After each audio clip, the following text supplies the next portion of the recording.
এক লোকের খুব ইচ্ছে সে কালো জাদু শিখবে, জিনের দ্বারা মানুষের ক্ষতি করবে আর তার বিনিময়ে অনেক টাকা ইনকাম করবে।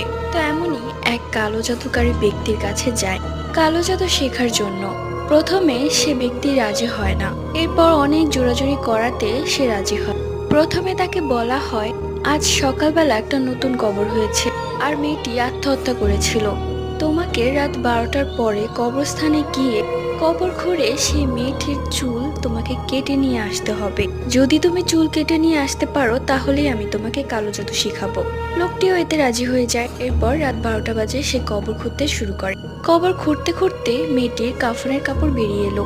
সে যখন কাফনের কাপড় খুলে তখন দেখে মেয়েটি তার দিকেই তাকিয়ে আছে। সে কালো জাদুকারী ব্যক্তি বারবার বলে দিয়েছিল কোনোভাবে ভয় পাওয়া যাবে না। তাই সে দিক ওদিক না তাকিয়ে চুল কেটে নিয়ে আসতে লাগলো। সামনে যেতেই দেখে মেয়েটি দাঁড়িয়ে আছে।